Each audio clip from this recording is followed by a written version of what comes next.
Hello and welcome back to my channel. Today I'm going to do a book review on Everything I Never Told You by Celeste Ng. This is the story of the Lee family. They're Asian American, and you see how their family unit breaks down once Lydia, their oldest daughter, is found at the bottom of a lake. Now this is told from two different time frames, before and after Lydia's death, and it deals with themes like disappearance, secrets, ambition, and race. So let's get into it. Marilyn and James, the two parents, husband and wife. Marilyn has always dreamt of becoming a doctor, but her mother, Doris, has always wanted her to be a typical housewife. So she is forced to give up her dreams of being a doctor and following her mother's advice. But the big catalytic moment in the book is when she decides to flee her family, go back home, and finds a cookbook that in the margins of the book she sees little notes that her mother has left her, noting just that, of what to do when she becomes a parent and a wife herself, which she actually follows through with. But reading these notes, she realizes how big of a mistake she's made, and she tries to enroll in school again, trying to become a doctor. But it doesn't really work out that way for her.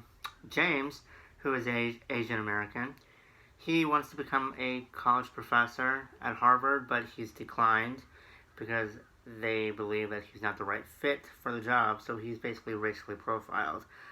The three kids, Lydia, Nathan, and Hannah,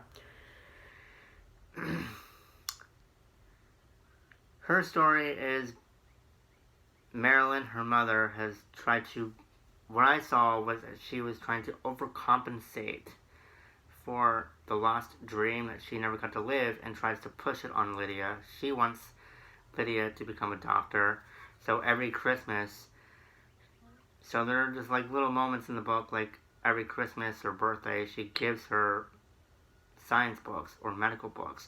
She gives her a diary so she could fill in her secrets and her ambitions. But then, the thing is, when Lydia's found dead, she goes into Lydia's room and sees that she has not written in any of her diaries, and that she actually hated science. She hated the idea of becoming a doctor. And Marilyn has always tried to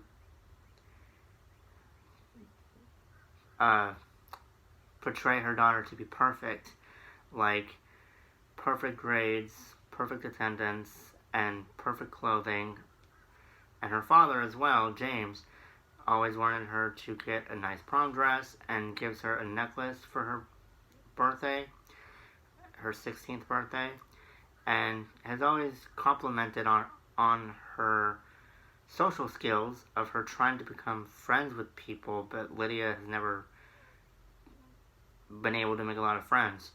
So when the officers and detectives come in and try to investigate her death to see who she's associating herself with, they can't find anybody. They can't find anybody. However, there's one person that she started to hang out with, which was Jack, who is their neighbor, who Lydia's brother Nathan hates. And a word that I remember in the book that Marilyn tried to describe her daughter as was docile, that she was proper and docile and perfect and all these great things. But Lydia was a bit rebellious. She started to smoke. She failed her driver's test. When her brother Nathan got accepted into Harvard, Lydia hid and tore up the letter and didn't tell him for a couple of weeks because she really wanted him to stay home. And now Nathan is in some ways the complete opposite, where he loves science. He wants to become an astronaut. And when his mother Marilyn leaves to go, visit her mother's house and finds the cookbook. Oh, and another thing is, Marilyn gives Lydia the cookbook, and Lydia tells her that she lost it, but she didn't. She hid it in the back of her, like, bookshelf all these years.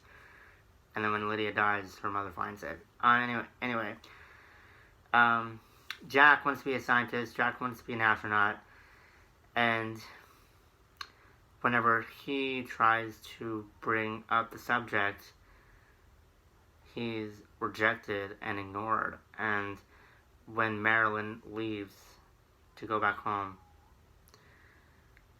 and, basically abandons her family for a couple of weeks, the space launches, space missions are all over the news. They're broadcasted. So that kind of piques his interest in science and space. And whenever he tries to, learn more and more and more about the subject and tell his father about it, he is rejected. His father actually slaps him in the face. And I think what I found, the underlining issue between father and son, James and Nathan, was since James was rejected from Harvard, he kind of had this underlining anger, as much as he was proud of his son, he had an underlying anger towards him too, because he was rejected from Harvard, and he sees that his son was accepted to Harvard. So he is really conflicted of how to deal with the situation. And James also, when they find out that Lydia has died, he is obviously so distraught that he begins to have an affair with Louisa, who is his teacher's assistant. And Marilyn finds out, obviously. And there's a scene when she goes to her apartment and basically lies, acting like she doesn't know where her husband is, knowing full well that he is in Louisa's apartment.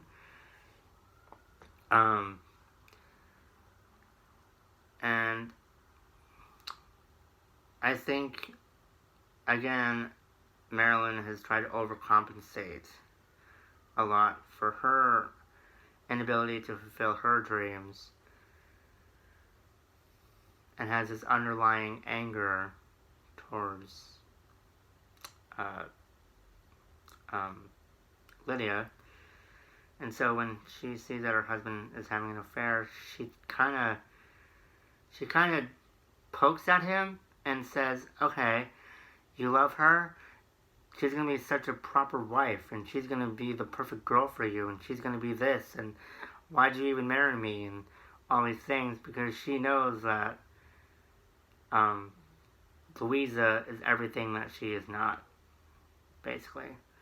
Louisa is expecting or wanting, in some ways, to be a typical housewife, something that Marilyn never got the chance to do.